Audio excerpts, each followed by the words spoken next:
2026ರ FIFA ವಿಶ್ವಕಪ್ನ ಉದ್ಘಾಟನಾ ಪಂದ್ಯದಲ್ಲಿ Mexico ತಂಡವು ದಕ್ಷಿಣ ಆಫ್ರಿಕಾವನ್ನ 2-0 ಗೋಲುಗಳಿಂದ ಸೋಲಿಸಿತು.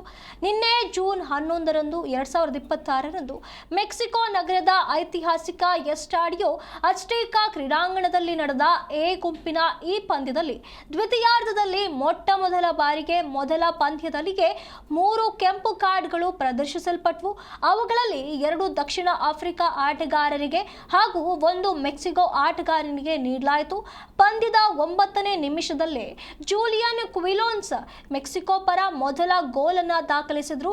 1986ರ ವಿಶ್ವಕಪ್ನಲ್ಲಿ ಡಿಯಾಗೋ ಮರಡೋನಾ ನೇತೃತ್ವದ ಅರ್ಜೆಂಟೀನಾ ತಂಡವು ಪಶ್ಚಿಮ ಜರ್ಮನಿಯನ್ನ ಸೋಲಿಸಿ ಪ್ರಶಸ್ತಿ ಗೆದ್ದಿದ್ದ ಇದೇ ಐತಿಹಾಸಿಕ ಅಜ್ಟೆಕಾ ಕ್ರೀಡಾಂಗಣದಲ್ಲಿ ಈ ಪಂದ್ಯ ನಡೆಯಿತು.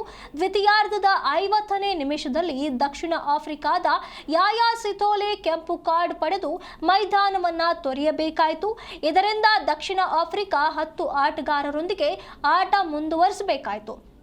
ನಂತರ ದಕ್ಷಿಣ ಆಫ್ರಿಕಾದ ತೆಂಬಾ ಜ್ವಾನೆ ಹಾಗೂ ಮೆಕ್ಸಿಕೋದ ಸೀಸರ್ ಮೊಂಟೆಸ್ ಕೂಡ ಕೆಂಪು ಕಾರ್ಡ್ಗಳನ್ನು ಪಡೆದರು. 67ನೇ ನಿಮಿಷದಲ್ಲಿ ರೌಲ್ ಜಿಮೆನೆಸ್ ಹೆಡರ್ ಮೂಲಕ ಮೆಕ್ಸಿಕೋದ 2ನೇ ಗೋಲು ದಾಖಲಿಸಿ ಆತಿಥೇಯ ರಾಷ್ಟ್ರದ ಜಯವನ್ನ ಖಚಿತಪಡಿಸಿದರು. ಈ ಗೆಲುವಿನೊಂದಿಗೆ ಮೆಕ್ಸಿಕೋ 3 ಅಮೂಲ್ಯ ಅಂಕಗಳನ್ನು ತನ್ನದಾಗಿಸಿಕೊಂಡಿತು.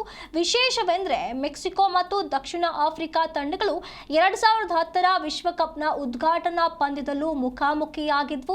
ದೇಶಾದ್ಯಂತ ಫುಟ್ಬಾಲ್ ಅಭಿಮಾನಿಗಳ ಉತ್ಸಾಹ ಈಗಾಗಲೇ ತಾರಕಕ್ಕೇರಿದ್ದು ಯಾವುದೇ ಅಡೆತಡೆ ಇಲ್ಲದೆ ಅತ್ಯುತ್ತಮ ಡಿಜಿಟಲ್ ವೀಕ್ಷಣಾ ಅನುಭವದೊಂದಿಗೆ ಈ ಕ್ರೀಡಾ ರೋಮಾಂಚನವನ್ನ ಸವಿಯಲು ಹಿಂದೆ ZEE5 ಮತ್ತು ಯುನೈಟೆಡ್ 8 ಸ್ಪೋರ್ಟ್ಸ್ನಲ್ಲಿ ಲೈವ್ ವೀಕ್ಷಿಸಿ ನಿಮ್ಮ ನೆಚ್ಚಿನ ತಂಡವನ್ನ ಹುರಿದುಂಬಿಸಿ.